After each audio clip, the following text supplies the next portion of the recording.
I want to cut taxes for Nebraskans. I want middle class, working Nebraskans to pay less in taxes. I want them to pay less in property taxes.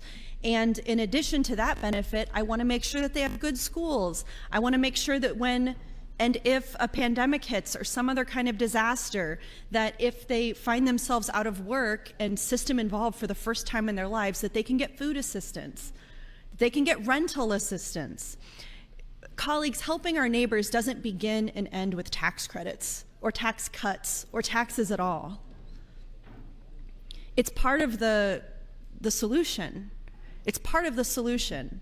And when you come up with a really reasonable idea to cut taxes like Social Security taxes, I completely supported that bill. I voted for that bill on every round, and I have in the past. But then at the very 11th hour, you slip in an amendment that's like, oh, and then the ultra wealthy and corporations, we're going to give them nearly $1 billion in tax credits too. Like, why do you think that it's unreasonable that that's something we oppose? When you want to put that in, but looking at the entire smorgasbord of different things we can do to help Nebraskans with their problems, you don't say, oh, also food security we can address, also education quality we can address, also rental assistance, which Nebraska is poised to be the only state in the country that's not accepting federal rental assistance, which let me tell you, the Nebraskan taxpayers are paying for. You want taxpayers to pay for rental assistance for 49 other states? And then you yell at me when I don't want to give nearly $1 billion in tax cuts to corporations and wealthy Nebraskans? Reasonable people can agree that's absurd. Anyway, if I was Chuck Herbster and I was out there in the rotunda in my cowboy hat and my suit, you think he's ever roped a bull? Whatever, get out of here.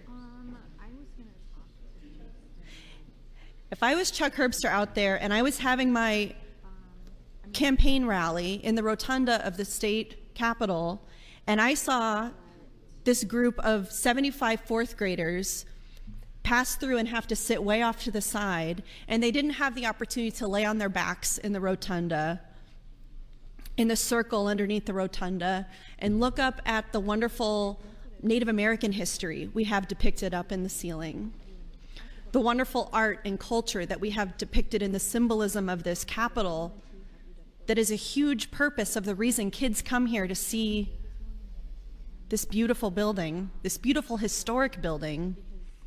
If I was Chuck Herbster and I saw that my campaign rally was the reason these children didn't get to do that, I think I'd die of embarrassment. People have no humility, people have no shame, and people have no rational reason. Why are we doing such extreme things? Building more prison capacity without putting reforms in place to prevent overcrowding from continuing. Reasonable people can agree that's absurd. Saying that Nebraskans who are eligible for food assistance should not be able to apply because they committed a nonviolent drug crime decades ago. Reasonable people can agree that's absurd. Saying that tipped workers in Nebraska should earn $2.13 an hour but then do nothing to combat wage theft in this state is absurd. A grown billionaire adult having a campaign rally in a government building displacing classrooms of fourth graders is absurd. No reasonable Republican, from my dad in Blair, Nebraska to your dad, around this state, would think that that makes sense if he heard that was going on. Whether you're conservative or progressive or Republican, I'm a sixth-generation Nebraskan. I'm from here big time. I come from here deep. Nobody in my family would think that makes sense. The way you all are out of touch with Nebraskans reflects the type of people that we elect to this legislature, right? It can only be people who can basically afford not to work, who are independently wealthy, or who have a spouse that can support them, or who are retired, or who are very young and, don't really care if they don't get health insurance. Thanks, Mr. President.